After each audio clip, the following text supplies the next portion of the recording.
for the City Council for the City of Wildwood for Monday, July 11, 2022. Ms. Eldridge, would you please call the roll? Mayor Boland. Here. Councilmember Clark. Here. Councilmember Bartoni. Here. Councilmember Nyan. Here. Councilmember Farmer. Here. Councilmember McCutcheon. Here. Councilmember Rambo. Here. Councilmember Flasher. Here. Councilmember Garitano. Councilmember Bros. Here. Councilmember Edens. Here. Councilmember Ottenberg. Here. Councilmember Dodwell. Here. Councilmember Bertolino. Here.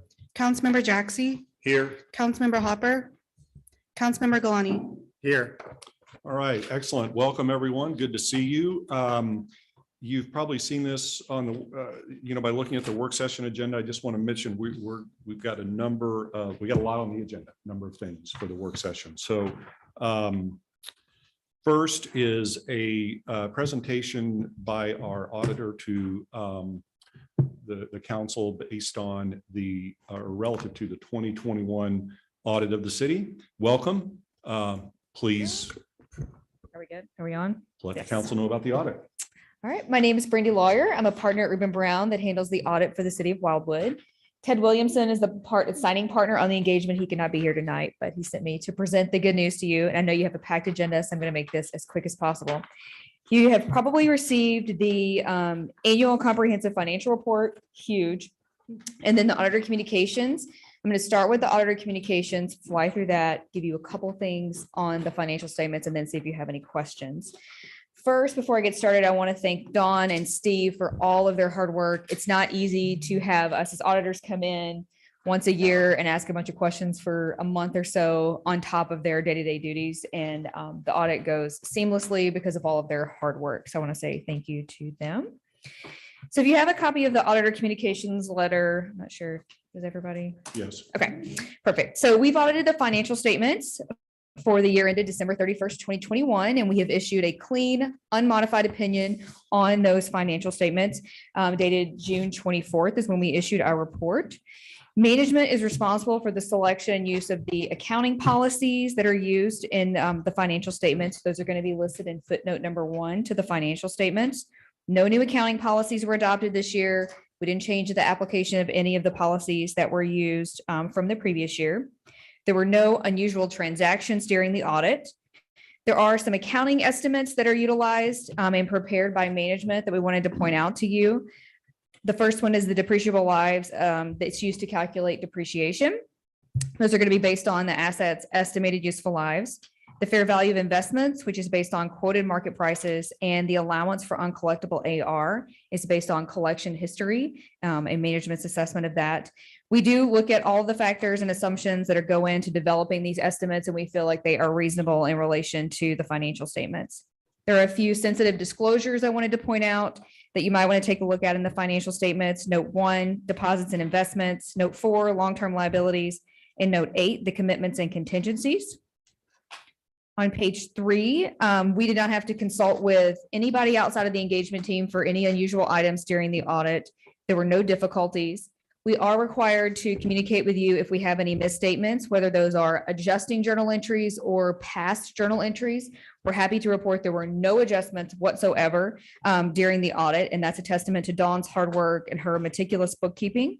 It's very unusual that we don't have at least a couple of journal entries on many of our clients of this size.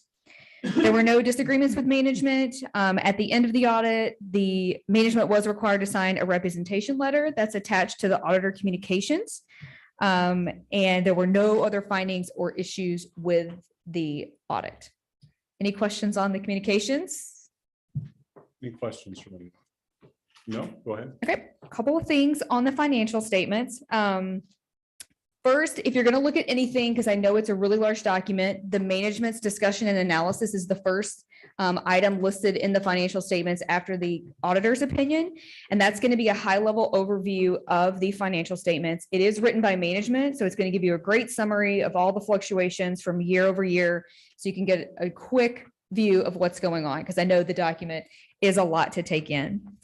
This year, the net position increased about 840,000. So again, a nice size increase in your net position.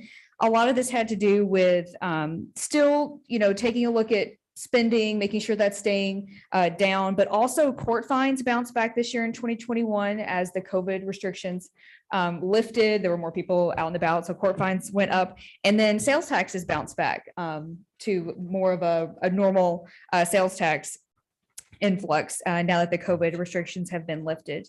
There weren't as many grant expenditures this year. The MoDOT grants, as you know, they ebb and flow depending on where the contracts are and how the projects are going. And this was kind of a down year for those. And then you might be thinking about, what about the COVID money that's been coming in? The ARPA funding was received in 2021. That's about $3.5 million that you had in the bank, but that was not spent as of December 31st, 2021. So that shows up as unearned revenue on the financial statements. And then when you spend it in 2022, you'll see that hit. And I think you're good. That's only 50% of what you're going to get. So once that project gets going in 2022, you'll see those funds flow through. Any questions? All right, excellent. Thank you for your report. Appreciate it. Thank you, And guys. thanks to Don and Steve, as well as our city treasurer, Larry McGowan, for all their hard work. You know, having a report like this in any year is excellent. And as many of you, as those of you who've been around for a while know, this is not uncommon for our city. And so I think that's a great testament to our team and the council and how we do things. Councilmember Dodwell. I would just like to say thank you to Dawn. Thank you to Reuben Brown for being able to handle the ARPA funding, the changes that occurred almost weekly up until maybe, well, it still changes, but that poses a lot of difficulty, I know, on the staff and on auditors to be able to understand what's right and what's wrong, since it changes so much. So it was nice to know that Dawn was at the helm and was able to make sure that we complied as all of the needs changed. So thank you very much, Dawn. Okay, thank you. All right, moving next to informational items, we have other than the strategic plan and council meeting, main meeting agenda items, we have 15 informational items. Before we get to the strategic plan and the council meeting agenda items, does anyone have anything they want to mention of those 15? Councilor McCutcheon. Yeah. Honestly, I don't even know where to start. Birch Forest turnaround. It's still on hold. We're still waiting for additional permits. I don't understand why a city of this size is not getting permits done and issued as they should be. So my question is, when are we getting this to move forward? Because residents have been there with part of the area dug up, so to speak. I mean, this has been going on forever, but in the last, what, 6 or 7 months? You know, it's been a dumping ground. It's been a through traffic area. So Mr. Benich, what's the ETA? Well, Mr. Mayor, I'll depend on the Department of Public Works to assist me on this, but we are in discussions with the Metropolitan St. Louis Sewer District. They are wanting an existing sewer pipe lined to protect it from what it believes is additional weight caused by the new retaining wall. It's a very unusual requirement, and so it's an additional cost we didn't anticipate. So we're in negotiations with them as well. And they are asking for a separate easement beyond what was already obtained by the city to accommodate this project for their stormwater improvements. And so therefore, I'm working with the Homeowners Association and Brightleaf to see if we can obtain additional easement in the common ground area. ETA, I would like to think that before Labor Day, we will be in a position to have our contractor back out and working on the site. Okay, next. Thank you for the update. Is that it? All right. Anything else of the 15 items? All right. Moving then to the strategic plan. As you know, we spent a lot of time in the strategic plan. And one of the things that we decided we would do is periodically have it presented to the council and me for review as to sort of where we are, how things are going relative to accomplishing those goals that have been set. And so this is the meeting where we put it on the agenda so you could focus on it and see if you had any questions or comments relative to that. If there are none, that's fine. Just wanted to make sure that it's presented. Councilmember Edens. Yeah, I just wonder, I have a couple of questions. And the first one I think falls under the Highway 100 issues, although it is also pedestrian. But I know we had briefly touched base on adding a segment of essentially where we had the car runoff and hit the barrier and fence along the shared use path if we were going to install guardrail in the future. I was just wondering if we had an ETA update on when we would perhaps apply for grants or when that would go through a board or commission. And then I have a couple follow-up questions. Okay, Director of Public Works, Rick Brown.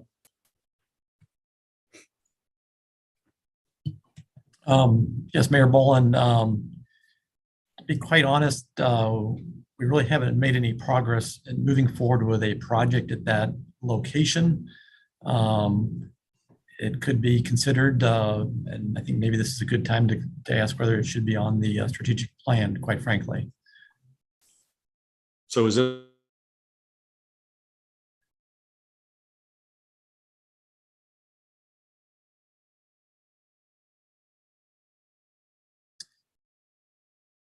Yeah, I don't know if you. Just not on the strategic plan, Councilmember Edens? There's a broad statement. So I mean, we could list it more explicitly and that might help. Where is the broad statement? I'm trying to find. So go under item 4 and then under bold safety issues, then it says Highway 100. Okay. And so maybe the issue is that we didn't, maybe it fell under too broad of a category and wasn't So explicitly Rick, relative to stated. Councilmember Eden's question, what is the reason, and there's no right or wrong answer to this, I'm just curious, what is the reason that has, that the item that she's mentioned has not been, sort of made it to the front of the matters? And then my follow-up question would be, if the council thinks it is sufficiently urgent to warrant it, what would be needed to do it? If you could please summarize that in succinct manner as possible, I'd appreciate it. Well, a project like that would be a capital expenditure. So typically we would program it under our capital improvement program because it is a significant expense. We have other areas that guardrail has been requested. So we probably want to consider those areas as well. But monies could certainly be included in the budget for next year to address guardrail concerns, whether it's on Route 100 or elsewhere. That would be one option.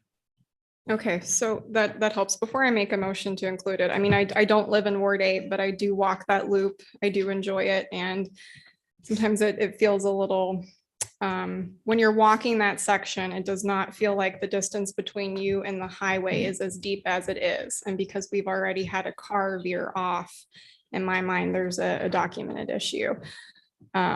So I think it would help me sleep easier at night. And then as I was walking in my ward. So let's take that first. Let's go on before we get to another issue. Okay. Right. So Rick, what would be the cost of the first item that Councilmember Edens has presented? Do you know off the top of your head? I really don't know, Mayor Boland. I'm not prepared to talk to it tonight, frankly, but it would be tens of thousands of, if not hundreds of thousands of dollars, depending on the length of guardrail and where it was placed. So it's not an inexpensive project, unfortunately.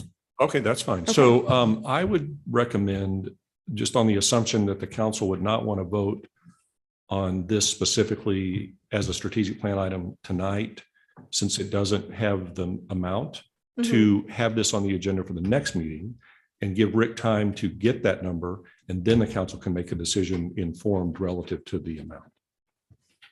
I got several. I mean, Council- that's fine with me unless Ward 8 feels more Okay, strongly. Councilmember Garrett. Yes, and thank you for bringing that up. I do think that's the missing part of the guardrail. What I was going to suggest is, because I think it was around 2015, 2016, that we added the guardrail on the section that is to the east of Taylor Road.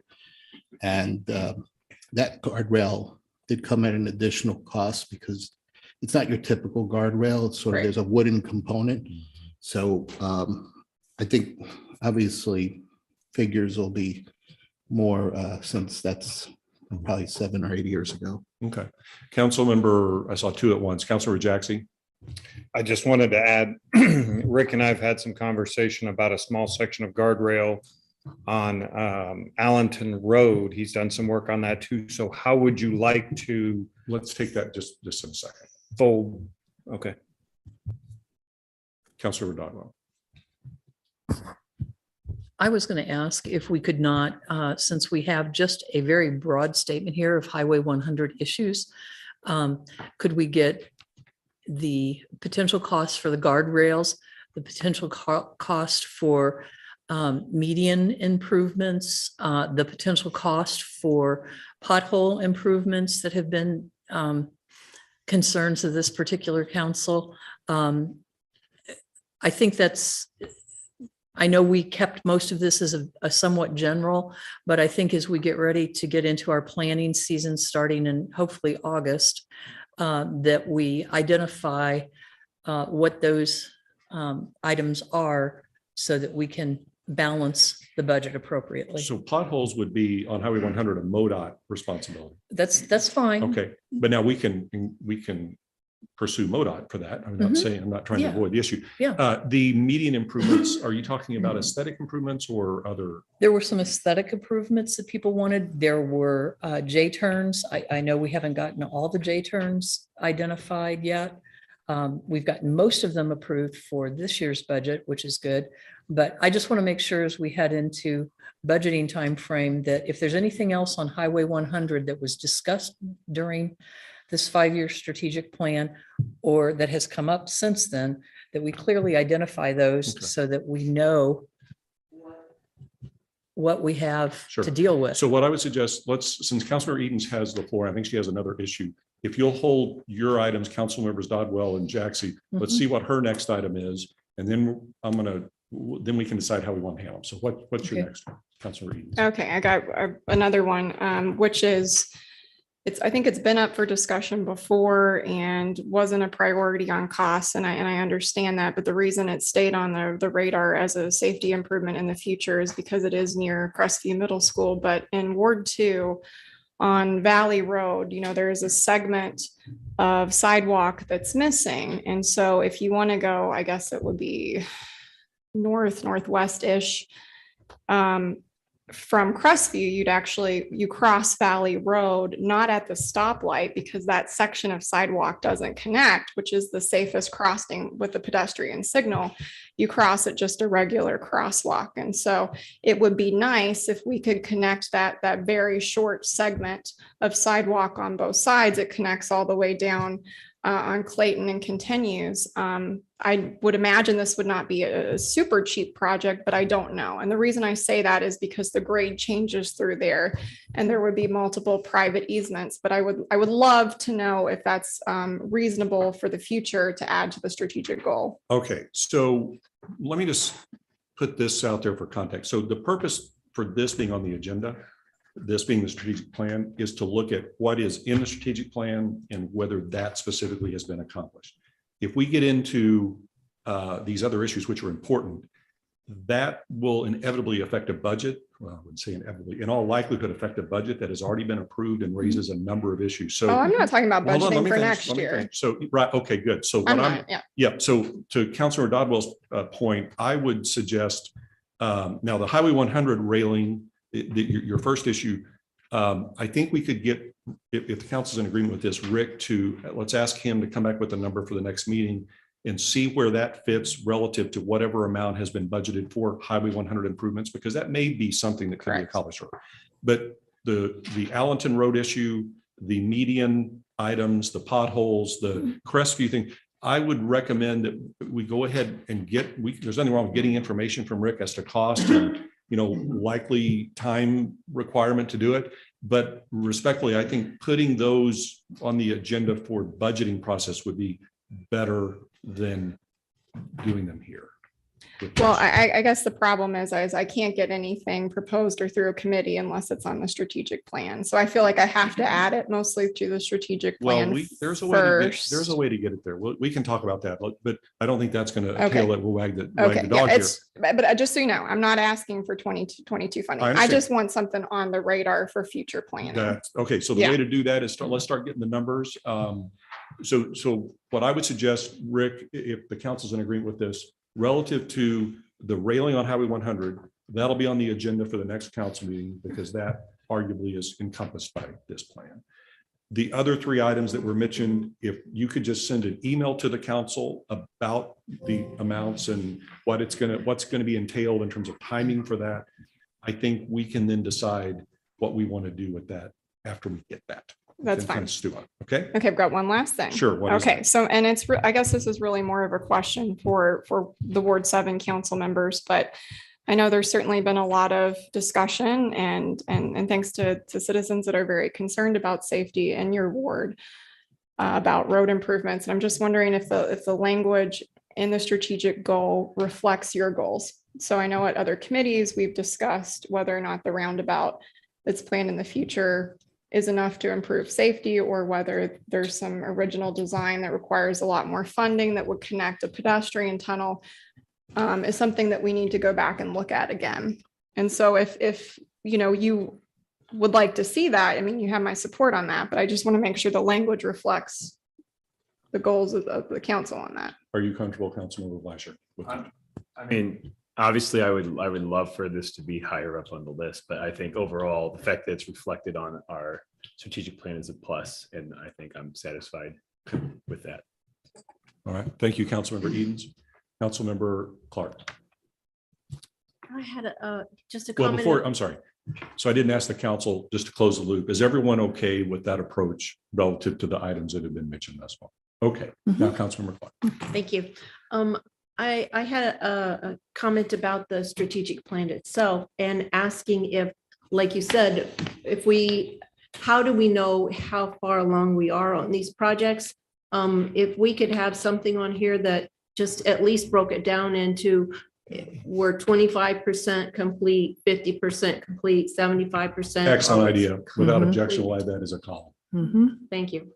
And also, we have a column marked target date for implementation. And those target dates, some of them say ongoing or underway, which are not target dates. Agreed.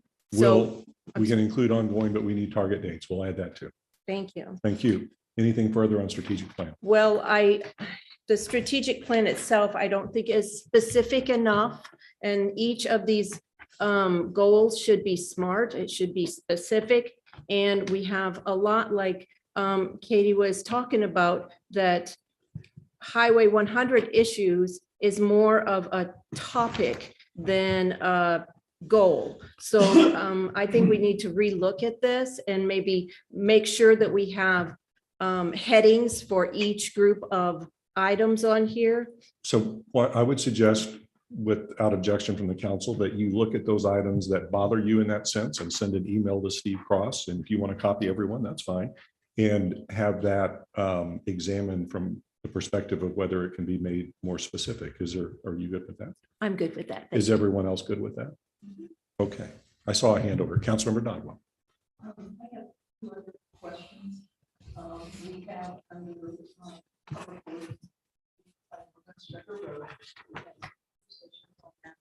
I know that there is some legal activity still going on. I just wanted to check on status on that and whether we perceive that we will get this accomplished.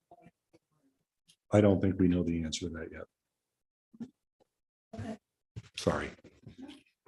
Is there any way that since we do not have the ability, All right. and then I've got one other chance to ask one additional- Sure. On the economic development side, we have a lot on the yes category. It will be finished this year.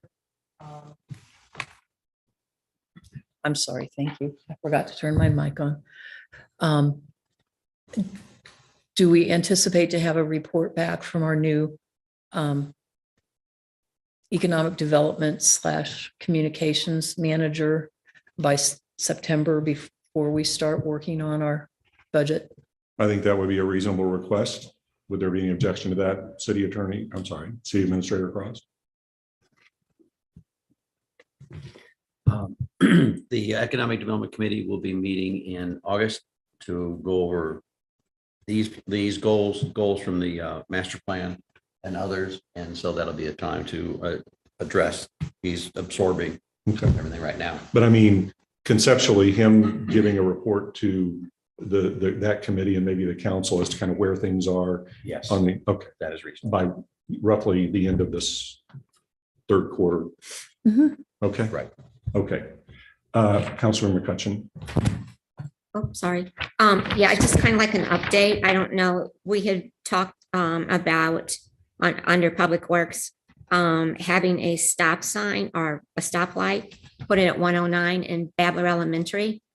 And it was for 2022. So can somebody update me as to, is that going to happen, or Rick- is the Rick Brown? roundabout going to impact it? Stop sign near Babler status.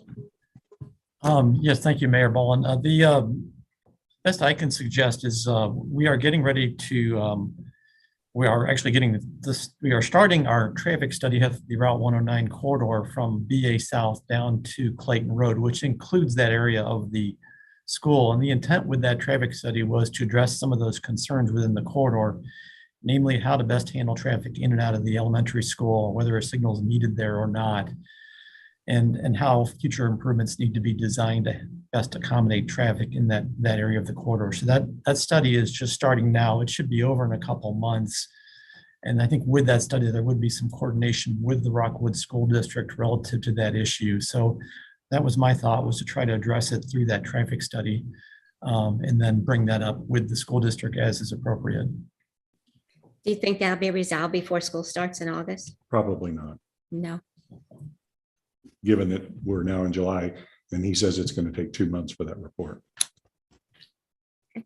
Thank you. Councilor, you're welcome. Councilor Fleischer. I got two things. First off, we voted on and approved adding the hard court system to the list, and it's not on the paper list. Maybe it's in the, I don't know. Anyway, that was supposed to be at the bottom of 4 under trail and park improvements. So just a note there to make sure that gets added. Hard courts. Oh, okay, just not on the hard copy list. Okay. And then secondly, this is going to sound crazy coming from Ward 7, but I don't think there is a need to have Lake Chesterfield on this anymore. Until they can come up with some sort of what they want and what's reasonable, I don't think that that should be a priority that we keep on our list. I'm glad you raised that. And I don't know that I necessarily disagree with that, but actually on my list is to reach out to you and more particularly Councilmember Hopper, because, I've been pushing for some resolution there, trying to, if we can at all assist reasonably with that. And just to do a final checkup with him on where the group is at Lake Chesterfield. So I would ask that if we could hold on that until the next review of this so that you and he and I can have that discussion, because I think it would be helpful, at least for me, if I heard from him, what is the temperature of, we're going to close the loop on this. I've And it's talked either to, going to stay here or not. So I've talked to what is Mr. it? Hopper myself, and I mean, I think we both agree that if this is on the list at all anymore, it should maybe be a subcategory under erosion control and not its own entity. Are you okay waiting until the? Yes, I'm fine Okay, waiting. but then the next that's my meeting, thought. we'll have a discussion. That sounds about great. What we want to do in terms of keeping, because you're exactly right. If there's no motivation or desire, then there's no need for us to spin wheels with it. I agree. So, okay. Thank you for that. Appreciate it. Councilmember Clark. Sorry, one more point on the strategic plan itself. Is there a way we can put back on the numbering system for the sub goals? If you can convince your comrades to do that. It was the group Please. that decided not to do that. So I, Cookies, cupcakes?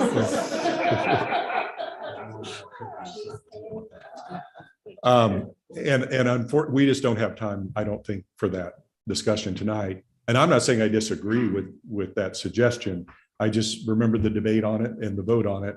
And I think the same people are sitting around the bench that voted on it. And so unless there's been a change of heart on the part of the members of this group, I'm not sure it would be a worthwhile discussion at this point. So why don't you test the waters with that and let us.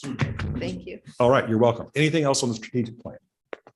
Okay, excellent discussion and questions and items. Thanks to each of you for that.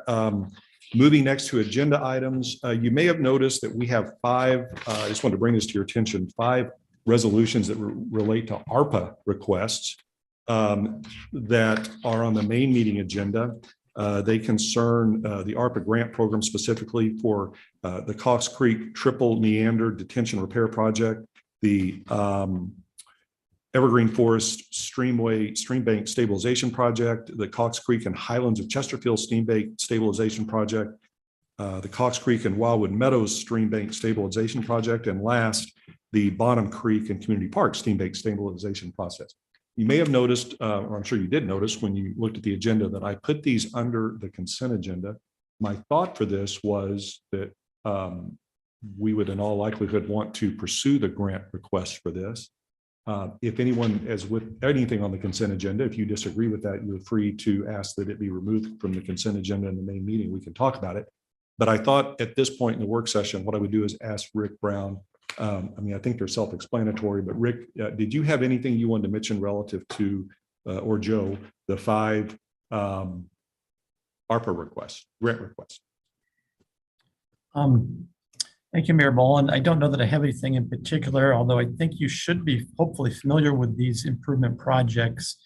As I know Joe can attest, these were the priority projects that were developed through the Watershed Erosion Task Force. And we have done some conceptual engineering. We had consultants evaluate these areas, and that's where we came up with the cost estimates for the projects. So these are there was actually 6 priority areas that we've taken 2 and combined them. So we have 5 total projects. But these are all the recommendations from the consultant that we are hoping to move forward and request for ARPA funds to construct them. I do importantly need to note that we are asking with these resolutions that the city put up 20% of the costs. And the reason for that is that the applications are graded based on the amount of financial participation through the city. So if we participate and put in 20%, we will get more points when our application is scored in with regard to if we don't put any money in, or 10%. So the thought was to put in 20%. It'll trigger the minimum additional points that we could get by doing so. And quite frankly, these project applications are geared towards low-income communities and folks in areas that are maybe less well-to-do, frankly, than Wildwood. So I think to give ourselves a little bit of a boost, we're going to need to do that, quite frankly, to get some points when we submit these applications. So Joe, if you have anything to add, I'll certainly turn it over to you. Yeah, and so it looks like, well, let me ask you this, rather than me doing the math. So the total of the 20% allotment, if we did it, would be what? 1 million too? It's 1.2, yes, sir. Okay, and I'm assuming you wouldn't be presenting this if this weren't in the budget as to when, or your anticipation of funds being available in future budgets as to when these would come about. Is that a correct statement, Mr. Brown? Yeah, so these projects would be, the monies would have to be obligated, and essentially the projects bid by the end of next year. So construction would likely be around 2025 or 2026 on these projects.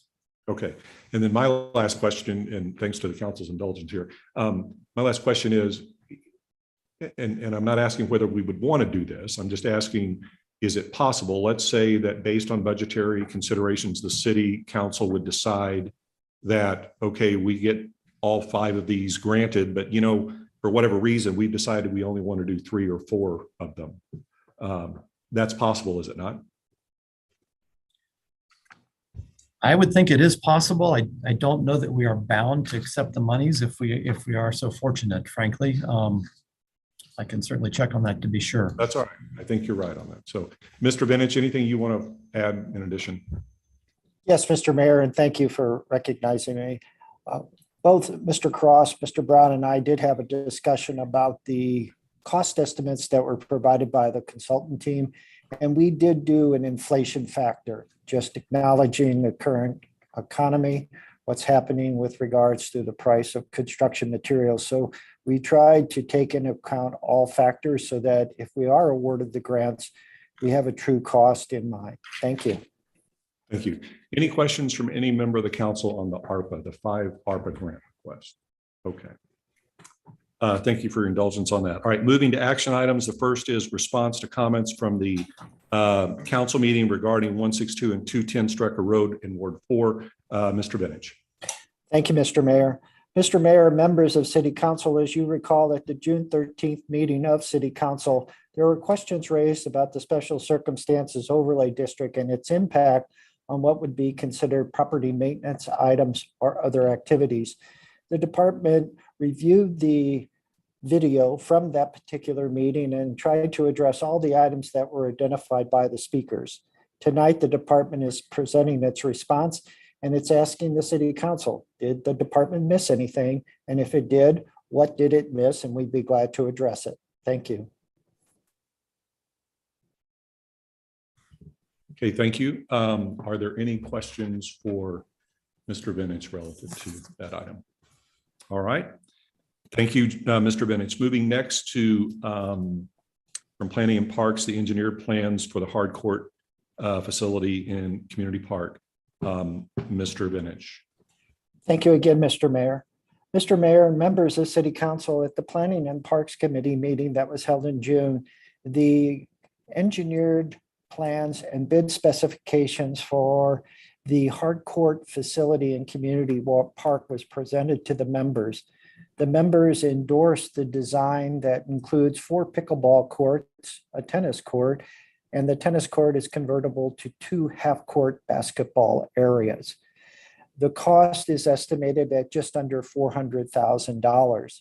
Tonight, the committee is presenting to City Council the engineered plans and bid specifications for endorsement, and then also is requesting consideration of funding of this particular project for the upcoming fiscal year 2023. Thank you. Thank you. So, Mr. Benich, what action would you be looking for from the council on this item? A motion to endorse the engineered plans and bid specifications so that process can get underway as soon as possible, acknowledging that the budgeting will take us into probably 2023. And so from that perspective, just an endorsement of the plan, sir. Councilmember Flasher. I'll make the endorsement that Mr. Vunich just presented there. So you'll make the motion. I'll make the motion of that endorsement. Yeah. Is there a second? Seconded by Councilmember McCutcheon. Any discussion? Councilmember Edens? Yes, I'm not sure if this discussion occurred in the committee, but I can tell from the bid estimate that you wrote down that it's traditional asphalt on the sport court. I was just wondering if we had looked into any sort of permeable surface. I know we've done a really good job of trying to do that. They did. And She said. they did. Councilmember Dodwell shook her head yes. Oh, I'm sorry. Oh, okay. Then maybe they did. Well, and you know, I would think that the surface appears to be or feels like it's more bouncy when you walk on it. Perhaps that wouldn't be great for tennis or pickleball. I'm not a tennis expert. So if it's possible to do it, I would rather pay more for the surface because it is so close to the creek. So Mr. Benich, did the committee look at that option? It did not, Mr. Mayor, because given the type of activity, the bouncing of ball, the stop and starting of players, the surface actually should be that high tension concrete because it lasts longer. Asphalt is the second choice, and we'll probably only get 15 years of life out of an asphalt surface. What we've done is, as you can see, when the diagram was on screen, we have a large area of amended soils. And with that large area of amended soils, we're thinking we won't have to provide a traditional detention or retention structure, and we'll be able to manage all of the stormwater right there. So it's not appropriate, but wouldn't it be interesting for ball play? Balls would be hanging Depends on everywhere. the Anyway, game. all right. Thank you. I appreciate You're it. welcome. Any further discussion, Councilmember Clark? Could you restate the motion? It is to move forward with allocating the funds to get the engineering plans for the hard court facility in Community Park. As drawn in this in this rendition. Because we've seen different, levels of. As drawn in this and rendition, Mr. Benich is shaking his head. Yes. $400,000. Yeah. Okay. Councilmember Rainbow. Yeah, we spoke a bit in committee about retention basin versus amended soils and so forth. And I'm still a bit uncomfortable because I don't know who decided that these amended soils can completely replace the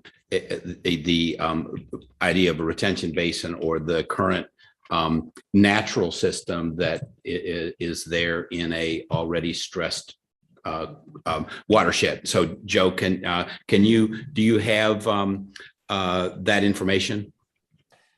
Yes, Dr. Rambo, I do. I was not a participant, obviously, in the June meeting due to my vacation, but the park designer, Tara Speck, along with the consulting engineer, have made their best attempt to provide a on-site, stormwater treatment system that will be functional and not require a traditional basin in this location. The amended soils do require more maintenance, and that's a key point. And certainly it was taken into account. But I just believe if we end up with another basin in the Great Meadow area, one of the fears of the committee will come to fruition. There won't be much of a Great Meadow area left for use. Yeah, I agree with that completely. I'm just concerned that we're causing ourselves another brand new problem with this hard surface, and maybe that's the best that can be done is amended soils. But I'm still a bit skeptical. I guess that would be my hang up. I'm not ready to oppose it. But, okay. Yeah. Mr. Mayor, if I may. Making that statement, I guess. Sure, Mr. Vintage, go ahead. Thank you for accommodating me, Mr. Mayor. To Dr. Rambo's concern, what I can do before we go out to bid is have the stormwater management plan reviewed by Todd Wagner and Joe Wilson, our consultants on the Watershed Erosion Task Force. Let's see what they think. And if they give it a thumbs up, we can feel pretty comfortable. If they have some suggestions, we can certainly incorporate them. Yeah, That will certainly do. Thank you. So let me ask you, so that presents another issue. I mean, we can incorporate them, but we don't know that we can incorporate them at this budgetary amount necessarily. So hearing that, I think this may, I mean, council can do what it wants, obviously, but I'd recommend this be approved subject to that. Being consistent with the budgetary implication here, because they could come back and say it's going to be, something we're not anticipating. Was that required? Amended. We can do it by consensus if the council's okay with that being the motion. Any objection to that being the motion? Okay, so that'll be the motion. Did you get that, City Clerk Alden? Okay. Councilor Dodwell.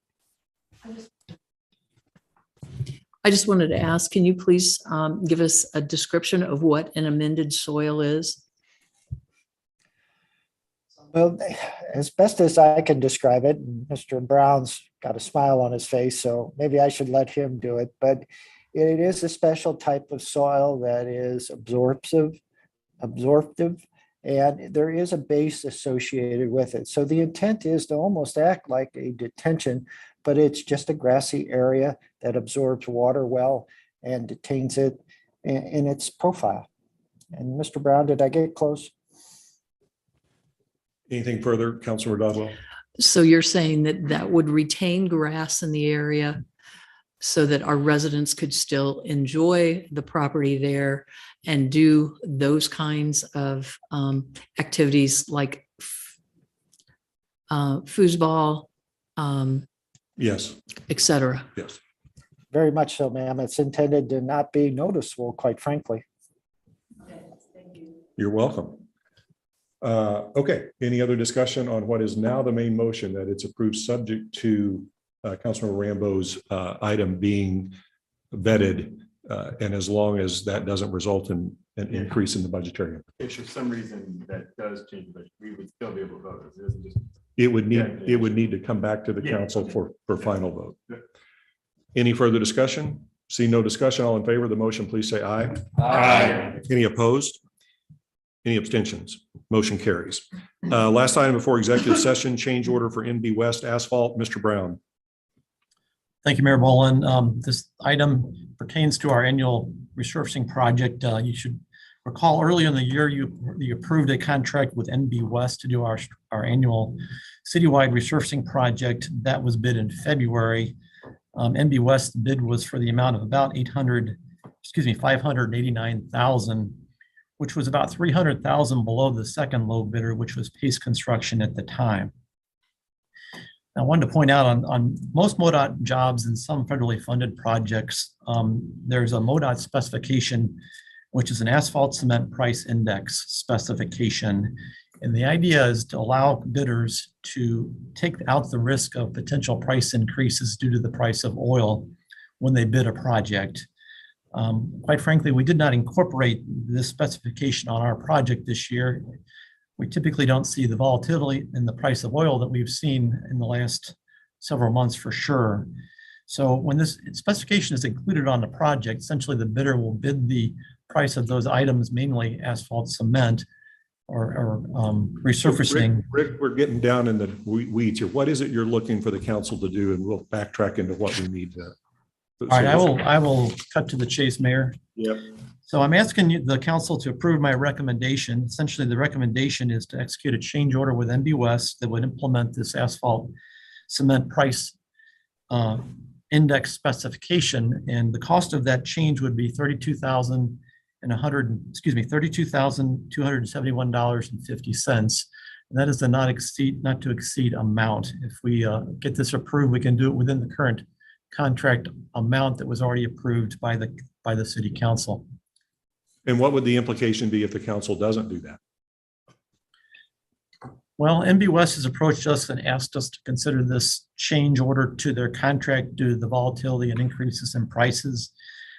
They've been a good partner for the city for a good 15 years, and I'd certainly like to support their request because it has been an unusual time for prices. They have not said they wouldn't honor the contract. They have told us they would move forward and as best they can complete the project.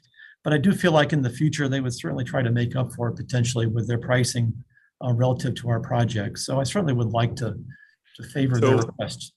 I'm just speaking, you give me the privilege of the floor for a minute. I mean, I think that it sounds to me like this isn't something we have to do, but it would go for the long-term relationship. I'm not necessarily against that, but as part of that, it cuts both ways, which means when we do contracts with someone and they end up being able to complete the project in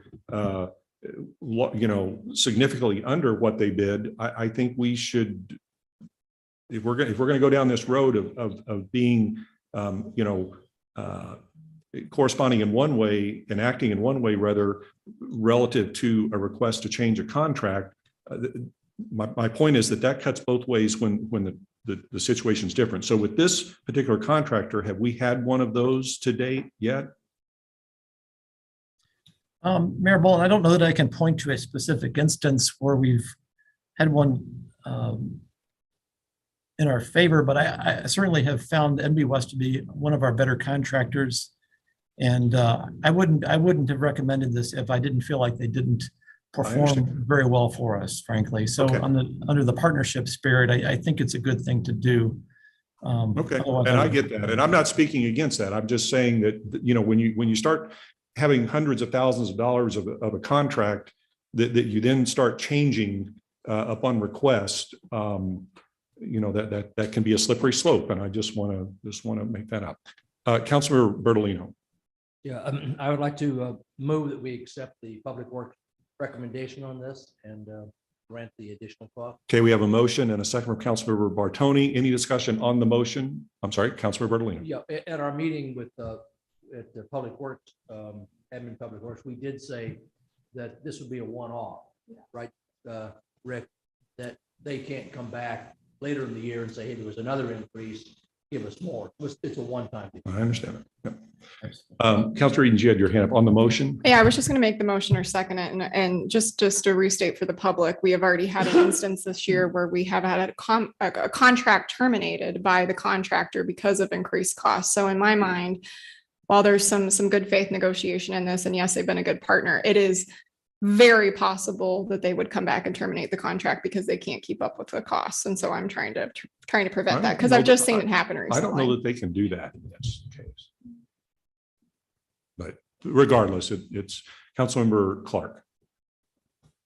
Yes, I just need clarification, Mr. Brown, about the amount, because we've got the 588,639 that the bid was for, but in the ordinance, it says not to exceed $600,000 dollars. So is it in addition to the 600,000 or in addition to the 588,639? Mr. Brown? So we would not exceed a contract amount of $600,000. So roughly 12,000 of this would be additional payment. The rest of it would be accounted for by reducing other terms of the contract, other amounts of work, other pay items within the contract. So the 32,271 would be within the scope of 600, Correct. right? Okay. That's correct. Councilor Rambo. Yeah, just a further clarification along Lauren's lines. Rick, this is still substantially lower than the next bid. Is that Yep. correct? 300,000 less. Yeah, so we're still on the good side of the whole thing. So Thank you. Any further discussion on the motion? Seeing none, all in favor of the motion, please say aye. Aye. Any opposed? Any abstentions? All right, motion carries. Thank you, Mr. Brown, and for all the comments and questions. Okay, that takes us to executive session. We need a motion and a roll call vote to go into executive session made by Councilmember Flasher, second by Councilmember Rambo. Any discussion on the motion? Seeing none, would you please call the roll? And while we're doing that, since we're up against the time for our meeting, if those of you in the audience could simultaneously please go out of the room, we would appreciate it. And Travis, if you can please begin the process of booting things down for that. Okay, please call the roll for the motion to go into executive session. Councilmember Clark, Yes. Councilmember Bartoni, Yes. Councilmember Nian, Yes. Councilmember Farmer, Yes. Councilmember McCutcheon, Yes. Councilmember Rambo, yes. Councilmember Flasher, Yes. Councilmember Garitano, Yes. Councilmember Bros, Councilmember Edens, Yes. Councilmember Ottenberg, Yes. Councilmember Dodwell, Yes. Councilmember Bertolino, Yes. Councilmember Jaxi, Yes. Councilmember Galani. Yes. Okay, and council members, if you could please close your laptops.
All right, good evening, everyone. I'd like to call to order the meeting for the City Council for the City of Wildwood for Monday, July 11, 2022. Ms. Eldridge, would you please call the roll? Mayor Bullen, Here? Councilmember Clark, Oh, I'm sorry. Hold on. We need to, thank you, Councilor Fleischer. We need to adjourn the work session, so we just concluded that. Thanks for everyone's patience. Would someone like to make a motion to adjourn the work session? Made by Councilmember Fleischer, seconded by Councilmember Farmer. Non-debatable motion. All in favor of the motion to adjourn, please say aye. Aye. Any opposed? Any abstentions? All right, thank you. So we're now into the main meeting. Please call the roll for the, of the council for the main meeting. Mayor Bullen, Here? Councilmember Clark, Here. Councilmember Bartoni, Here. Councilmember Nyan, Here. Councilmember Farmer, Here. Councilmember McCutcheon, Here. Councilmember Rambo. Here. Councilmember Flasher. Here. Councilmember Garitano. Here. Councilmember Brost. Councilmember Edens. Here. Councilmember Ottenberg. Here. Councilmember Dodwell. Here. Councilmember Bertolino. Here. Councilmember Jaxi. Here. Councilmember Hopper. Councilmember Galani. All right, welcome, and thanks again for your patience while we concluded our executive session. For those of you who are comfortably able, if you'd please stand with me for the Pledge of Allegiance. I pledge allegiance to the flag of the United States of America and to the republic for which it stands, one nation, under God, indivisible, with liberty and justice for all.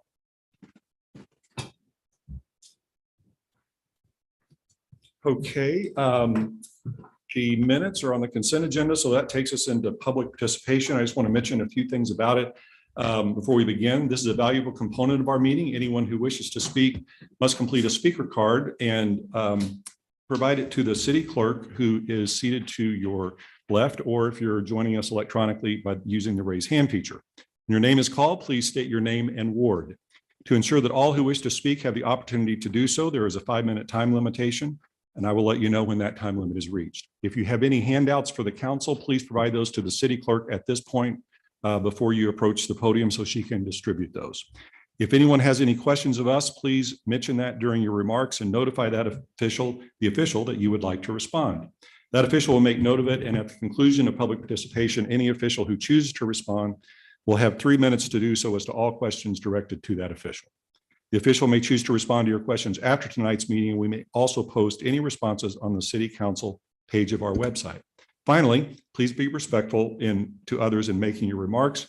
This means that interrupting others using profane and abusive language are prohibited. And I want to thank everyone in advance for following these. First speaker card, please. The first speaker card is Jerry Dodwell wishing to comment about deer.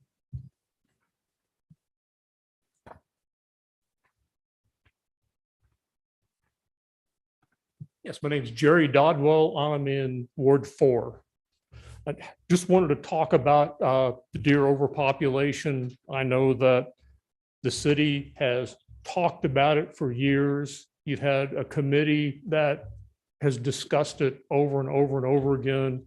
And I recently saw their plan, and the guys on that committee, their feet must hurt really bad, because all they've done for years is kick the can down the road. I didn't see any real suggestions for what they need to do with the deer population. And it's a problem. We see a lot of deer strikes with automobiles. They're eating up people's vegetation, and they've moved in. And they're, like, started to say they're multiplying by like rabbits, but they're multiplying like deer.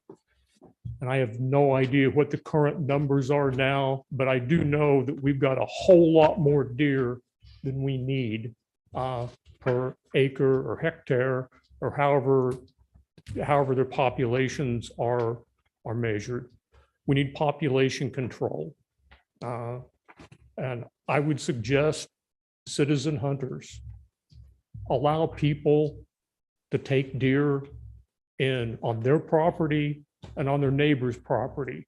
I realize that currently you have to be within a certain distance of another dwelling in order to employ an archery method to take a deer.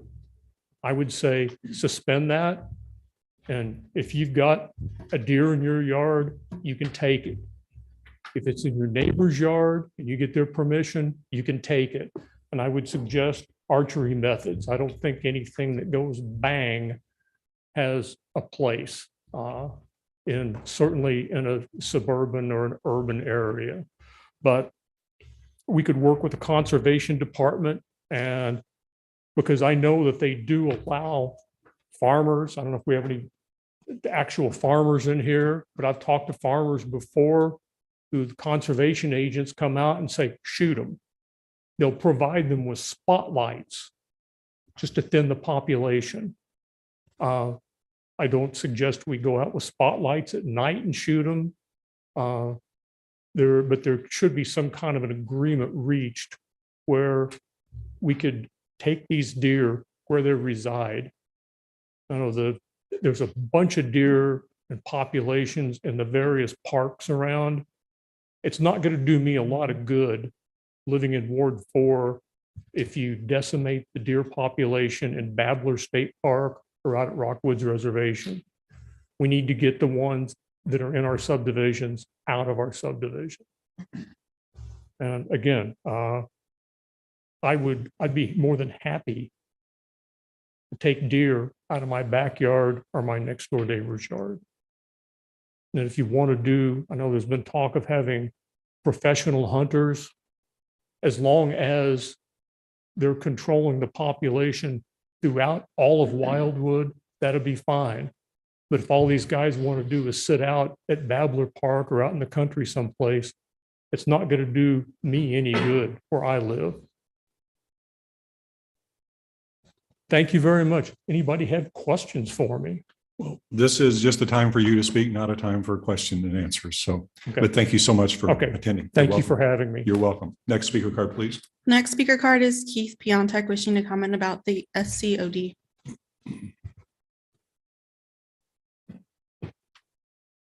Thank you. Keith Piontek, Ward 6. I'm a professional engineer with 35 years of experience in the investigation and management of environmentally impaired properties. In the August 2021 letter, the EPA stated that the 210 Strecker Road property, quote, had been cleaned up to a standard suitable for unlimited use and unrestricted exposure. The city has rejected this EPA finding and instead claims, as stated in the SCOD legislation, that the property poses, quote, current public health and safety risks relative to any potential future use. In the American justice system and more broadly in American society, the burden of proof generally lies with the person making a claim. If you vote for the SCOD, you're not only rejecting the EPA letter, you're rejecting this principle of fairness. You're flipping the burden of proof to the Marquarts, who would have to prove a negative, that the impacts that the city fears might possibly exist on the Marquardt property don't in fact exist. And I want to talk about that burden of proof a little bit. As a first step, the SCOD requires something called a phase 1 environmental site assessment. The Marquarts have paid for one of those, and that report didn't find any conditions requiring further investigation, but that's not the end of it. The SCOD states that after submittal of a phase 1, the city, upon review of the phase 1, the Planning and Zoning Commission, in its discretion, may require additional studies, tests, or environmental treatments and remedies performed at the sole cost and expense of the applicant. And so what I've done is try to take a look at what the scope of testing and the cost might be. And for the purpose of this discussion, I went to the white paper that was attached to some of the SCOD background documents, and it set forth a scope of testing. I would hope that, I don't know that that's the testing that would be required. I would hope it wouldn't be, because in my opinion, it's extravagant overkill, but for the purposes of putting some costs together, I work from that assumption. And in the comments that I submitted earlier today to Travis, there's some discussion and breakdown of the different elements of that testing. But in the interest of time, I'll get to the bottom line. To do that testing would be on the order of $250,000 to $500,000. So if you vote for the SCOD, you vote for giving the city carte blanche authority to define the scope of work that would be required to clear the property for redevelopment, with the result, in the event that the testing works out to be the, what's defined in the white paper, that the Markwarts would potentially have to incur costs on the order of $250,000 to $500,000.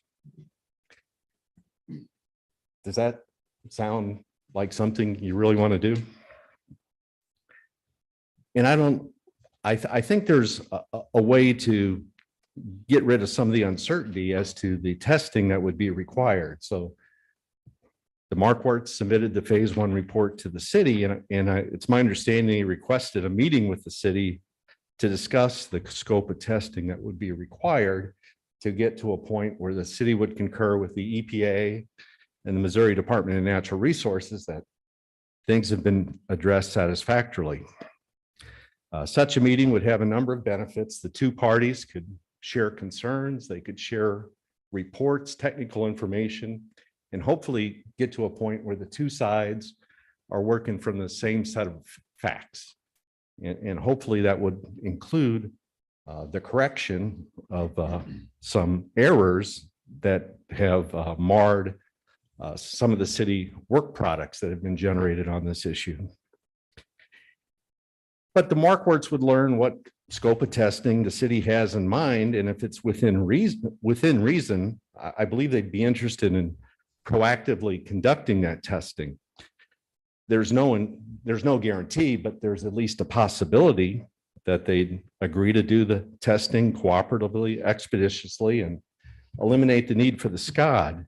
So you're at 5 minutes. How much more do you have? 20 seconds. Go ahead. Thank you, Mayor.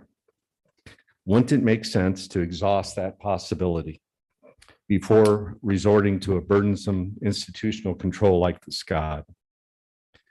And don't the Markwarts have the right to understand what the city has in mind? And if you agree, I would ask that you don't vote for enacting the SCOD until such a meeting has occurred. Thanks for the extra time and thanks for your attention. Thank you. Next speaker card, please. The next speaker card is Dwayne Marquardt wishing to comment about non-inclusion of 162 Strecker and 210 Strecker Road into the SCOD. Get the handouts out already, so good. Thank you. So we're back. And unfortunate reason we're back is we don't get to talk at any other time. And we're willing to come back, and get our 5 minutes. We just keep recruiting things. And so you got a breakdown of the cost that Mr. Piontek told you about and got that. So Dwayne Marquardt, 834 Holly Ridge, 63011. I just want to point out just one simple example. I'm still going to go back to that road that was there. So it's driveway 210 Strecker. So Mr. Vooney did a good job of doing some things, but when we read through those, there's just so many areas of confusion that are still there. And so I'm going to start right on page 1. It said that he thought we noted the high cost to complete general maintenance. I didn't do that. I discussed the high cost just to submit an application. And so it sounds like, I'm not picking on anybody, but it just sounds like they're not hearing us. And it just goes on from there. And then it says on page example 2, page 1, paragraph analysis, the intent of the SCOD is intended to be a land use to use planned new development of any site so designated. New development would include subdivision of property, create additional lots or rezoning. It would not cover the application of the overlay district to provide upkeep unless it substantially changed the characteristics of the site. Okay. And then it talked about a grading permit. The need for a grading permit indicated major land disturbance. And it talked about, well, there's all kinds of things that are exceptions. And so if I go to page 2 of my page, it says, they said some of the things at 162 were going to be okay, but then when we got to this road at 210 Strecker again, it said that item not similarly interpreted would be the replacement of the driveway located at 210 Strecker Road. Given again, more details would be necessary. Well, we can't give the details. They won't talk to us. Can you feel the frustration that we have? We would love to be able to talk to them. And then example 4, the definition change from page 1. Page 1 said New development includes subdivision of properties is intended to be a land use tool relative to planned new development. Then on example, page 2, it got down to, I'm sorry, on page 1, it changed. It says the Department of Planning, I'm sorry, I got lost. It says that it would be a land use tool intended to be almost exclusively applied. So they changed it to it's intended for that, and now it's almost exclusively applied. So those things, we don't understand why they keep changing the definitions. Then they gave us a discussion about a prepared response that we got in June 2021. So we were cleaning up the property, trying to make it look better, trying to improve the neighborhood. We've been doing a lot of work, and they put a work order, a stop order on us. And they says, you cannot do any work here at all. And then we had to submit an application. They gave us permission, to cut down some trees and things like that. But it says the use of equipment shall be limited to the types needed to accomplish authorized activities identified. This equipment shall be limited to hand tools, mowers, trimmers, and a bobcat with a brush hog attached to it, but not a bucket. How can you work on a 10-acre farm without even a tractor? They weren't even going to allow us to have a tractor, even a tractor with a bucket. These things just confuse us, all right? So back to the looking at 210 Strecker, the application fee, $4,500. Environmental assessment, $4,000 to $5,000. Local soil testing, $10,000 to $20,000. Electromagnetic survey, up to $100,000. Anomalies, $10,000 each anomaly. Groundwater monitoring, $100,000. The city wanted to put a sidewalk in there, and they didn't even do this kind of testing. They didn't even want to test the driveway. If you go back and look at that. What's real fascinating is the city, the consul and the mayor negotiated a $48,000 to do testing. And somebody said, oh no, that's too high of a contract. And so Mr. Brown got that back down. He says, oh, we're not going to do all that testing. We're only going to do $8,000 worth of testing. $8,500 for 3 test sites. And that was on 4/10 of an acre. Scott has 10 acres. And so you multiply that by 20, and we're up to $200 some thousand just to test that. So the intention might be good. These properties don't qualify. The other properties that were put in, we can tell you why they belong there. And so I appreciate your time. I appreciate that, Mayor. That was the signal. And so I appreciate your time, folks. And we just want to cooperate with the city and hope that the right thing happens. So I really appreciate your time. Thank you so much. Thank you. Thank you. Next speaker card, please. The last speaker card I have is Scott Marquardt, wishing to comment about confusion and deception related to the SCOD.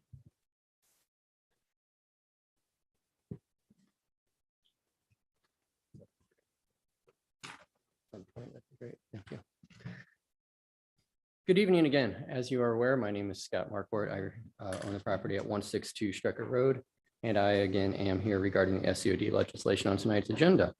Last month, I stated that there's been some immense confusion on this topic. I really hope that it is just confusion and misleading information, but I'm starting to wonder if it's more deception than what it is confusion.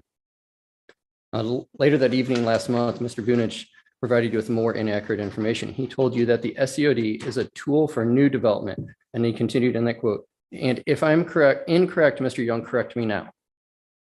But then in his letter that was included in the work session dated July 13th, today's the 11th, I don't know how that works, but July 13th, he indicated that that was not true. So why the continued deception? I should not have to yell out in the middle of the meeting last month to get your attention. The stated intent of the SCOD is to create a transparent process. I want nothing more than that. Nothing about this process has been transparent so far. Why the deception? In May of 2021, I received several emails from the city. They were trying to get me to give them land or sell them land for the Strecker Road sidewalk project. Through this process, they had hid the fact that the SCOD was proposed. I did not find out about the SCOD until they posted the legally mandated sign in my front yard. That's how I heard about the SCOD. Why the deception? Then in the spring, later in the spring of 2021, the administration had you, the city council, authorize spending the $8,500 for testing of 3 sites on my property. This testing was going to be composite sampling. Mayor Boland now states that my property is unsafe because the EPA used composite sampling.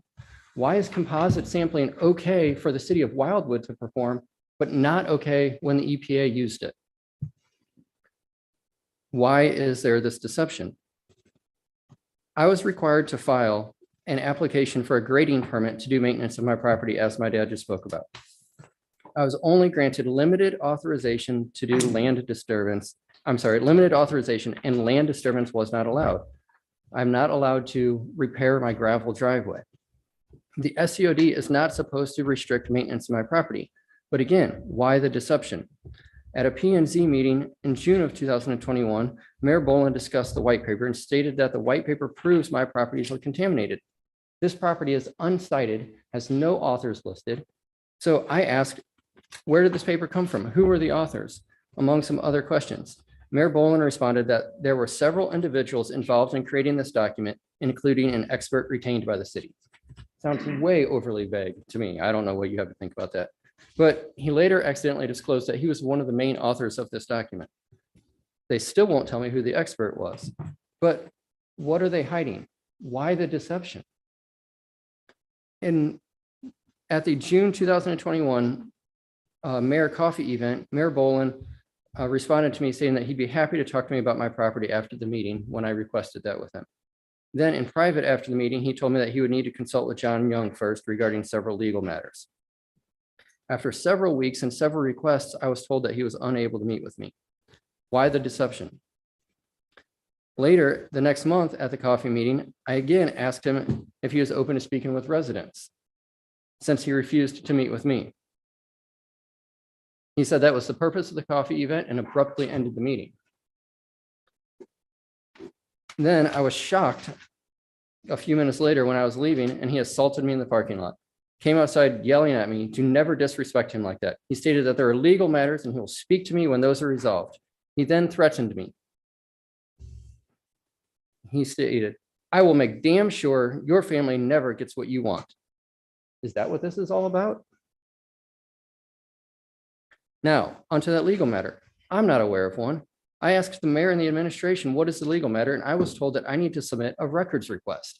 In that same document, they said, don't worry about submitting it because legal matters are not subject to the Sunshine Law. Why are they hiding? What is the deception here?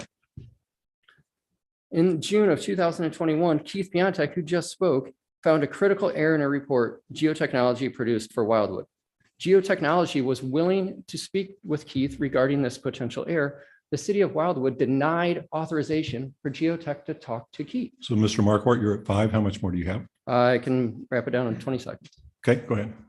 So this error incorrectly associates contamination with my property. Why the continued deception? I hired a lobbyist, a friend of Mayor Boland's, to negotiate an opportunity for me to speak with the city. I've so far paid the guy over $8,500. The result is Mayor Boland, in a private conversation with him, told the lobbyist that he's not willing to speak with me because he doesn't trust me.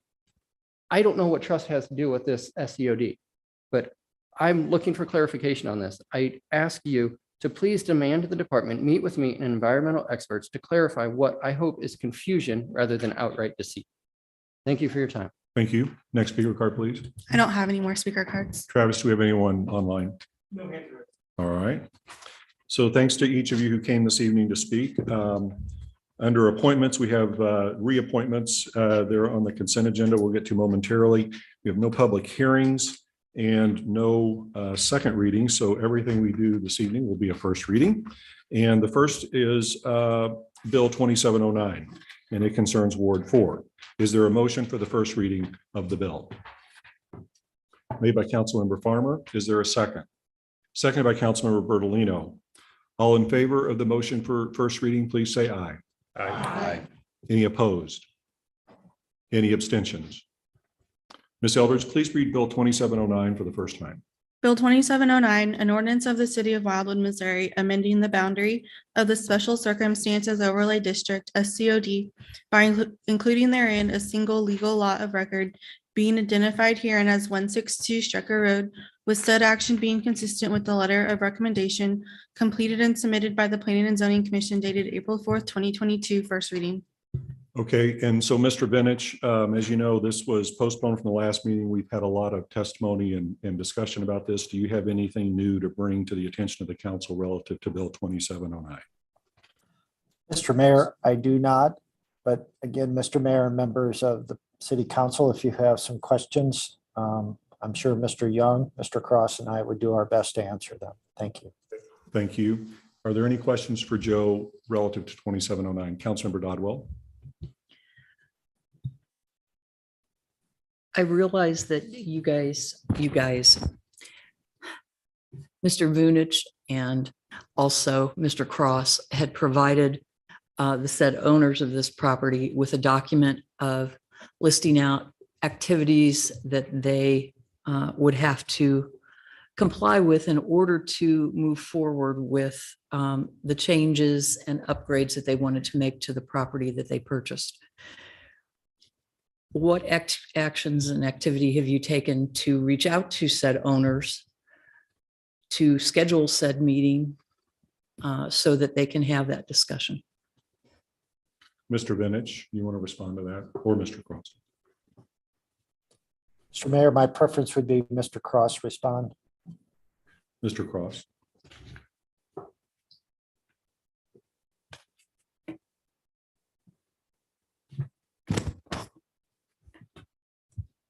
I think Mr. Vunich, Mr. Young, and I need to have a conversation about that. I am not aware if the Department of Planning, with the authorization of the city attorney, has in fact scheduled that meeting. So I'm not able to respond. If Mr. Vunich has reached out to the property owner to meet. I'm not aware. So my thought is that that probably has not happened. With that being said, am I okay to request that a said meeting be held with our city staff? And if they feel our legal staff need to be there, that would be fine. But I don't see any reason why the owners of the property can't sit down and have a discussion in detail about what they need to do to the property that is a home that has not been lived in for over a year and a half now, so that we can complete this process for at least this segment of the property that has been owned by these individuals. There would be two ways I would recommend, and we're getting, this actually is not, I mean, it's relates to the property, but it's not necessarily germane to this resolution or to this bill. But to answer, Why not? But well, because it relates to meetings about things they want to do to the property. This is about a regulation and whether to comply or whether to subject the property, place it within scope protection. But nevertheless, just to run with this for a moment, if you want to make that motion, I would recommend we handle this bill first, and then you can make that motion. And if you make the motion, my recommendation would be to pick one of two options. Either make the motion as being content once it's approved, if approved by the city attorney, that, and then go into your motion about who meets with who, or that we handle it in an executive session at the next meeting and we can schedule it to do that. But it would be my recommendation if you make the motion that you do one of those two with it. Then I say we handle it in executive session at our next meeting. Okay, we can do that. And then back to Bill 2709, Councilmember. Before we do that, in case I forget, if you could make note, Ms. Eldridge, to have an executive session relative to that. Councilor Bertolino. Yeah, Mr. Mayor, this particular piece of legislation is basically the regulatory process for designating that property as falling under the SCUD, right? Correct. That's all it is, just saying. That's correct. That property. Is this a one-off? If we don't do this, have we abdicated any future actions on this particular, or any property, not just this property, but any property? In other words, could it be done at some point in the future? Yeah, but my real concern is that I realize there's a single family moving in there now, but there's a lot of acreage here. What if 10 years from now, they decide to subdivide this? Okay. And we come forward and say, well, no, we're going to put the SCUD in effect. They're going to, I would say, if I was an owner, you had a bite at that apple 10 years ago and you didn't do it. So City Attorney Young, who's with us virtually this evening, could comment if he feels this answer is incorrect, but I believe the council could decide at any point in time to place properties, this one or any other property, based on the standards that are applied to it within the scope of the SCODE rules that we now have in place. I also think conversely that if the city council has previously placed something within the scope of the SCODE, if it wants to remove it at some point, it can do that as well. And so City Attorney Young, is that an accurate statement? Generally, Mayor, yes, I think it's an accurate statement. I will say if the council actually votes down legislation to place property in a particular zoning district, there's some challenges to defending later doing it. Okay. Any other questions on Bill 2709? Councilmember Farmer? Yeah, I guess John or Joe or Steve, whoever. So there has been a lot of conversation about whether the SCODE is for a higher level of scrutiny when it comes to development or a higher level of scrutiny when it comes to improving a home. What items, because I think I've seen several lists come through of items, you know, fixing a mailbox, whatever, fixing some drainage issues, things like that. Where is the line drawn between things that are necessary for extensive testing, according to some people in the room earlier today, hundreds of thousands of dollars worth of testing, and when is it just, hey, I'm putting a new mailbox into my house, what permit do I need to get to do that? And I think without objection, it'd be best if City Attorney Young could address that. Whatever. Mr. Young.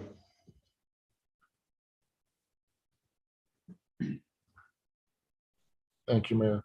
So a lot of the answer to the question really comes down to what's being asked. But generally speaking, it's going to be anytime there's going to be a soil disturbance.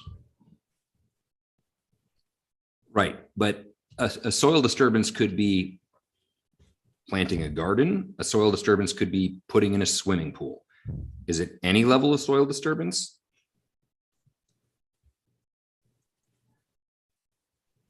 I'm looking to give you an exact answer. I have not reviewed this in anticipation of this meeting to give that answer. So I'd like to refer to the code to give you the exact answer. But generally speaking, it's when development approval is required. That's what the code says. So if you want to put in a pool, that's a permitted activity, meaning it requires a permit, and therefore would require going through the process. If you're building a garden, that is not a activity that requires a permit, and that generally speaking isn't, unless you are building such a large garden that it requires a grading permit. So, I mean, I'm not really an expert in grading permits, and while I appreciate the letter that came across, it's not also very clear. I don't know. I think it was maybe 15 yards of dirt, something like that. I've bought mulch a few times for my yard, and I know what 15 yards of mulch looks like. It's a lot of mulch. So I'm wondering how big of a disturbance are we talking about? Because, you know, what this is designed to do is not to impede the Marquards or anybody else from moving into their home, which they've, I think, from my recollection, been able to do. But there's some question as to what improvements, and to Katie's point, if nobody's lived in a house for a couple of years, you know, there's some improvements that need to get done. So I guess my question is, have we offered a blanket, you can't do anything? Have we said, hey, you can do these things, but these other things we need a little bit more information on? I understand what the Marquards are saying. I understand what has been sort of bantied about, but I think it is time to actually just say what it is that it can and cannot be done. I think our list had like 6 things on it. And from my reading, most of those things look like they could be done. So City Attorney Young, is this something you can answer at this? So we're at a first reading stage with this. It obviously has to come back to the council again for second reading. Is this something you can answer now or relative to these 6 things? Or is this something that you want to provide at the time of or prior to the second reading to the council? Well, 2 points to this, Mayor. Number one is to give an exhaustive list of every potential activity on a property is just simply, it just can't be done tonight, and frankly would take quite some time to complete. The other part of it is we're talking about the function of the SCOD, which is a zoning regulation that has been adopted by the city council. So the question ultimately that's being asked tonight is whether or not the SCOD as its purpose and intent is appropriate for application to this property. If there's concerns about the scope of the SCOD and you want to revisit that, that's really a conversation for another day. Well, so one idea that I have, John, might be for the next, between now and the next meeting, if you could prepare, I'm just going to throw this out for the council's up or down. If you could prepare like a one pager, and I think you've obviously heard the questions and the discussion both at prior meetings and this meeting about this issue. So what about you prepare a one pager to the council that summarizes what the specific requirements of the SCOD legislation are relative to not just this property, any property, as to approvals that need to be done for dirt disturbance and so forth. And I think you raise a fair point that you could, spend years trying to come up with all sorts of hypotheticals. But why don't you just give the council 2 to 4 examples of when it would and when it wouldn't? And I think any reasonable person can glean from that what the likely result would be if another hypothetical comes up. Is that something the council would be comfortable with having? Everyone good with that? Council, I see that. Council Member Nyan. In addition to that, on that list, would it be possible, if this is something we can do, just because all this information on testing and like they've even mentioned, some of this testing may not be required. I'm not completely straight on if you're putting in a swimming pool or you're replacing a driveway, is the level of testing the same? And by testing, you're talking about environmental. Yes, testing. like what would Okay. be required to do X? Okay. Like, So if everyone's good with that being included, we'll ask John Young to include that. John, are you good with preparing a one pager on this? Yes. To that effect? Okay. Councilmember Dodwell. Could you also include the initial letter that was sent a year and a half ago to the Markwards? We'll provide that to the requesting the meeting and the items that they had to deal with. I know it's in all the documentation, but we've got a lot of documentation. We'll provide, and so that'll be provided to the council as well. I'd like everybody to be able to compare what the residents were initially given with what. Well, what they being were initially requested. given, and I don't know the answer to this, I'm just saying this as a possibility, I guess, for informational purposes.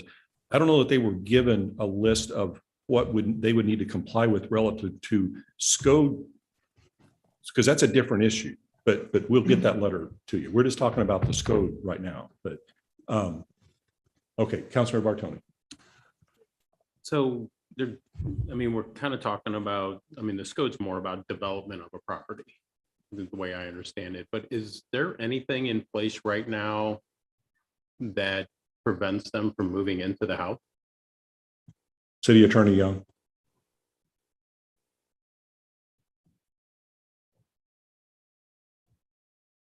Mayor, I don't know the answer to that question. I don't know the status of the property. We'll get the answer to you between now and the next meeting. Yeah, is there anything that the city would enforce to prevent them from moving into the house would be it? Mr. Vintage, do you have anything to add to that, or do you want to wait until Mr. Young has analyzed it? Well, certainly the city attorney analysis is very important, but I would just note the city does not have a reoccupancy permit requirement for existing single-family dwellings. So the city would not know if they moved in or moved out. So they could move in. We're Well, not preventing them from moving in. That's not what he said, I don't think. He said as far as a reoccupancy permit goes, I would let John, there are a lot of tentacles. I'd let John answer that more thoroughly for the next meeting, but we can do it without. Okay, any other discussion on Bill 2709? If not, it'll be on the agenda for the next council meeting. All right. Moving next to Bill 2710, it's for the council also for first reading, concerns Ward 4 as well. Is there a motion for the first reading of the bill? Made by Councilmember Farmer. Is there a second? Is there a second to first reading of Bill 2710, made by Councilmember Edens? All in favor of the motion for first reading, please say aye. Aye. Any opposed? Opposed. Show of hands for opposed, please. Councilmember Flasher and Councilmember Dodwell opposed. Any other opposed? Any abstentions? Seeing none, Ms. Eldridge, please read Bill 2710. Bill 2710, an ordinance of the city of Wildwood, Missouri, amending the boundary of the Special Circumstances Overlay District, SCOD, by including therein a single legal lot of record identified herein as 210 Strucker Road, with said action being consistent with the letter of recommendation completed and submitted by the Planning and Zoning Commission dated April 4th, 2022, first reading. Thank you. Mr. Benich, anything new to add relative to information for the council on Bill 2710? No, sir. I think the discussion of 2709 probably covers this as well. So if there are any other questions, we'd be glad to try to answer them at this time. Councilmember Edens. Yeah, I just want to say that when we did the original SCOD legislation, so that was passing the baseline before any discussion on properties that it would apply to, before it went to planning and zoning. So this was before a lot of you guys were on council. I'm pretty sure that a one pager on examples of things that would need a permit and wouldn't need a permit exists. And if not, we had that discussion verbally. So I just want to say it may not need to be recreated. It just may need to be dug up, because I remember having this conversation, and I think a one pager does exist in that regard. And the other thing I think to clarify in writing is my understanding. So if this is not correct, I would like it to be corrected by the department, but where additional testing would be required as indicated by results that would come back in a phase 1 and are triggered by a grading permit or other permit, which is a part of the process already, that it's in the area that's in question for disturbance. In other words, if you have an 80-acre site or a 10-acre or a 3-acre site, if you're not digging up 50 of those acres, we're not asking you to test the entire property. We're asking you to test the area of disturbance in question. And that is my understanding. So if that's not correct, then We'll ask Mr. Young without objection to confirm that in the one pager. thank you. You're welcome. Any other comments on Bill 2710? All right, Councilmember Dodwell. I just want to let council know that I will support this particular one, because that barn did have a variety of uses. I am not looking at anything behind the barn, because we were determined through an initial or through a complete digging up and removal that there was paint on the property. Paint cans had been covered up under dirt, and those were removed 4 or 5 years ago. I do believe before these individuals purchased the property, and probably were not even mentioned to them, but the barn definitely could use some additional testing. So I will support a SCOD on this portion of their property. Okay, thank you. Any other comments on Bill 2710? All right, seeing none, moving to Bill 2718 is before the council, also for first reading, and it concerns all wards. Is there a motion for the first reading of Bill 2718? Made by Councilmember Galani, seconded by Councilmember Clark. All in favor of the motion, please say aye. Aye. Any opposed? Any abstentions? Ms. Eldridge, please read Bill 2718. Bill 2718, an ordinance of the city of Wildwood, Missouri regarding PZ 24-21, City of Wildwood Planning and Zoning Commission, authorizing changes to the regulations that are associated with Chapter 415.030 definitions, Chapter 415.090 in non-urban residence district, Chapter 415.110 R1 1 acre residence district, Chapter 415.120 R1A 22,000 square foot residence district, Chapter 415.130 R2 15,000 square foot residence district, Chapter 415.140 R3 10,000 square foot residence district, Chapter 415.150 R4 7,500 square foot residence district, and Chapter 415.160 R6A 4,500 square foot residence district of the City of Wildwood's zoning ordinance that are intended to clarify the allowances and or prohibitions for short-term rentals within this community. First reading. Thank you. All right, so this concerns short-term rental legislation. Mr. Benich, anything new to add relative to Bill 2718? Mr. Mayor, just that a public hearing was held approximately 1 month ago. At the conclusion of the hearing, the city council authorized the preparation of legislation. And this particular legislation, if passed, would prohibit short-term rentals in all resident districts, including the non-urban district, except for in the non-urban district, a conditional use permit could be granted for a short-term rental, which would be closer or akin to a bed and breakfast. Thank you. Thank you. Any questions, Councilmember Clark? I just have a comment. I just want to thank Mr. Bunich and Attorney Young for working on this, because this was very confusing to the residents who were asking this question about what constitutes a short-term rental. And I just want to thank you for all that hard work. Okay, thank you. Anything else on Bill 2718? All right, it'll be on the council's agenda for its next meeting. Moving to Bill 2719 is before the council for first reading as well, and it concerns Ward 8. Is there a motion for the first reading of the bill? Made by Councilmember Galani. Is there a second? Seconded by Councilmember Jaxi. All in favor of the motion for first reading, please say aye. Aye. Any opposed? We have one opposed, Councilmember Garetano. Any other opposed? Any abstentions? Motion for first reading passes. Please read Bill 2719 for the first time.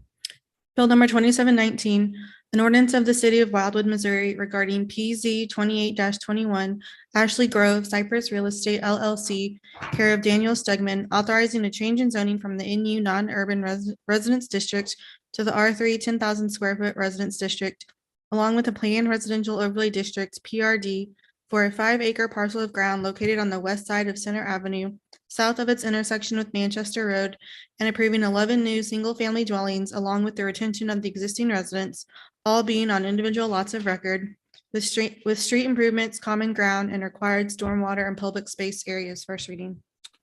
Okay, thank you.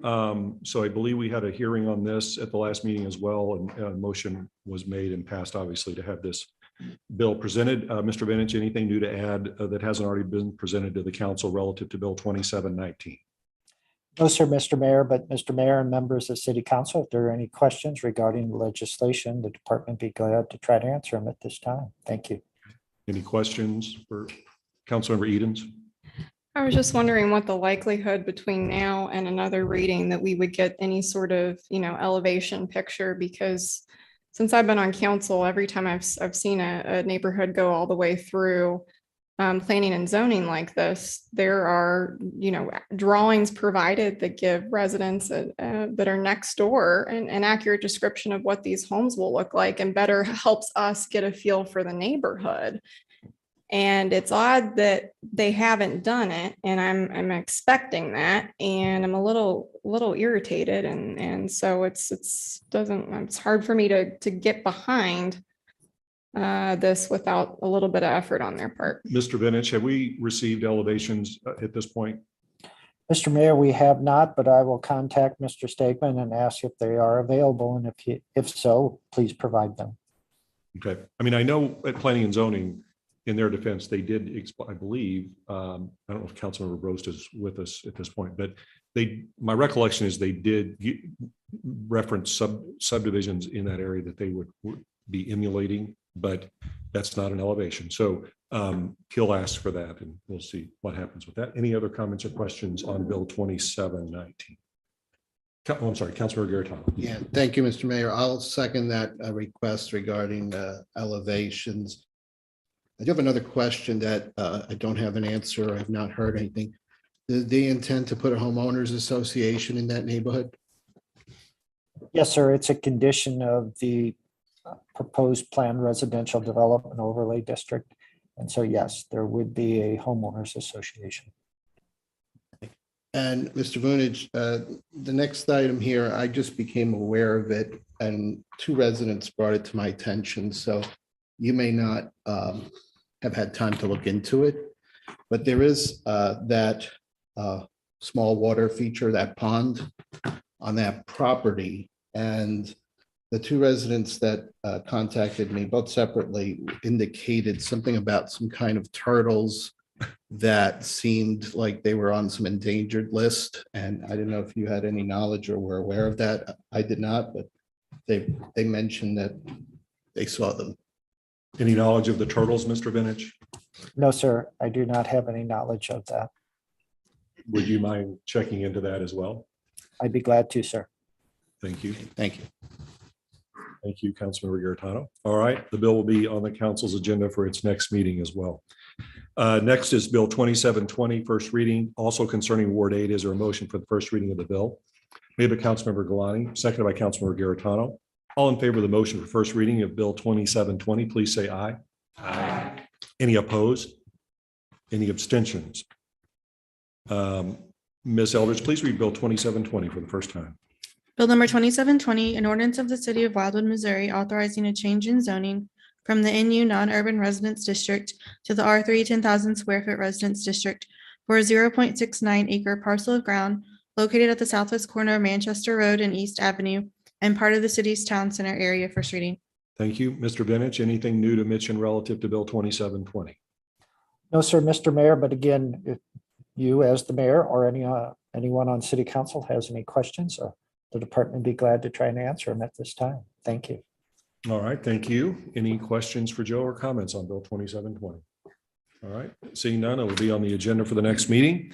Last of the first readings is Bill 2721. It concerns Ward 6. Is there a motion for the first reading of the bill? Made by Councilmember Jaxi, seconded by Councilmember Rambo. Any discussion on the motion? Seeing none, all in favor of the motion for first reading of Bill 2721, please say aye. Aye. Any opposed? Any abstentions? Ms. Eldridge, please read Bill 2721. Bill number 2721, an ordinance of the city of Wildwood, Missouri, reauthorizing an approval of a record plat for a 3-lot minor subdivision of property, each parcel of ground exceeding 12 acres in size, located on the west side of Manchester Road, north of its intersection with Melrose Road, and to be known as Zicer Farm subdivision. First reading. Okay, thank you. Mr. Vinich, anything you want to mention relative to Bill 2721? Yes, Mr. Mayor. Mr. Mayor and members of City Council, the trust that owns the property had a buyer that wanted to retain it as a single lot of record. They did not pursue the recording of the plat due to that fact. It appears that the buyer has not yet closed on the property and the trust is back requesting the 3-lot subdivision. Thank you. Which complies with our non-urban minimum acreage requirement. Well beyond the 3-acre minimum, sir. As you can see, the smallest lot proposed is 12.9 acres and the other two are over 14 acres in size. It will be a very nice subdivision if it proceeds forward. Thank you. All right, any questions for Joe or comments on Bill 2721? All right, it will also, seeing none, it will also be on the agenda for the next council meeting. That takes us, we have no resolutions. Well, actually we do, they're on the consent agenda. So this takes us next to the consent agenda. And we have the following things on the consent agenda. And as you know, if you are in agreement with these remaining on the consent agenda and you're in agreement with them being passed, it takes one motion to approve the consent agenda rather than a lot of motions on various things. The first is the minutes from the last meeting of the city council. Second is the approval of the, your approval of me giving approval on expenditures between now and the next meeting. And of course, my process for that is that you get those before I do that and have the ability to voice any concerns. 3 reappointments. The first is Vince Loyal from Ward 8 to our Board of Public Safety. The second is Deborah Coleman from Ward 6 to our Wildwood Celebration Commission. Deborah served us very well on our Board of Adjustment. And when her term came up, she said she wanted to move to something different and still volunteer for the city. So I found a spot for her. And last is Vicki Helfrey, who has done an outstanding job for us and in representing Ward 2 on our Planning and Zoning Commission. She's eligible for another 4-year term. And then we have a resolution. We have several resolutions. The first is for $12,900 for 2 new grinder pumps for the restroom facilities at Community Park. I thought that would be non-controversial, and you would agree with that. The second is a $10,500 proposition for Omni Tree Service to prune and remove dead and diseased trees. I also thought that that would be warranted for the consent agenda. And then the last 5 are those ARPA grant program requests that we talked about in work session that relate to Cox Creek obtaining ARPA funds with a 20% match for the city, or at least making application for them at this point, for the Cox Creek Triple Meander and Detention Repair Project, the Evergreen Forest Court Stream Bank Stabilization Project, the Cox Creek and Highlands of Chesterfield Stream Bank Stabilization Project, designing construction of Cox Creek and Wildwood Meadows Stream Bank Stabilization Project, and lastly, the design and construction of the Bonham Creek and Community Park Stream Bank Stabilization Project. So those are the resolutions that are on the consent agenda, and we also have minutes, reappointments, and as I mentioned, the approval of expenditures. Councilmember Garetano. A motion to approve the consent agenda? We have a motion to approve the consent agenda as presented, seconded by Councilmember Jaxi. Any discussion on the motion? Councilmember Rambo. I just wanted to mention that I'm not sure who's responsible for the innovation, but the grinder pumps we're getting, it's extremely cost effective because we're doing both of them at once, and we're saving the at least one of the old ones for a spare so that we won't have a restroom out for weeks while we're waiting for new pumps. And so it's just a smart move, and I just want to give props to whoever thought of it. Okay, thank you. See no further discussion. All in favor of the motion to approve the consent agenda as presented, please say aye. Aye. Any opposed? Any abstentions? All of them are passed. That takes us to miscellaneous. Anything under miscellaneous anyone wants to mention? Councilor Bartoni. Thank you. So two things, and I guess I'll start it off with the Wildwood celebration. We want to thank Mr. Cohn. I think we used part of his property for that. But just with the recent, I guess, non-activity or to continue non-activity, if we could like really insist he have the trailer moved before We're doing the that. Wildwood celebration. I know Yes. we're kind of asked, but if we could. Yes, we gave him 30 days. Thank you. That would be great. That was 2 weeks ago. Okay, great. Thank you. I'm sure everybody will like that. And my second thing is, I know from our lobbyists, there's been a lot of emails that they've shared about home businesses. And I know the governor has signed something. A lot of municipalities are not in favor of this. Can we get a summary like what this means? That will be an easy ask because I know John Young I've seen something from John on it. So yes, we will get that to the council. Okay. City Attorney Young, are you listening for this? Yes, Mayor, and I'm happy to provide that. Okay. Yeah, I think it would be good. I mean, most of our residents probably aren't even aware that such a thing passed at Jeff City, but just what's it going to mean for everybody? And just Great. And just so you know, I sent a letter to the governor asking that he veto that and got a nice letter from him a few days ago that indicated he was not vetoing that, but we did pursue it. So, and we are going to pursue, as you know, I believe you know, through our legislative consultant, changes to that body of law in the next session. Okay, anyway, I didn't mean to interrupt you. Sorry. Go ahead. All right, Councilmember Clark. So I have one question for Mr. Brown.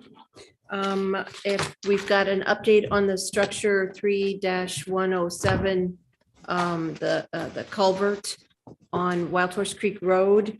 Have we got any updates from CV Engineering on their preliminary assessment?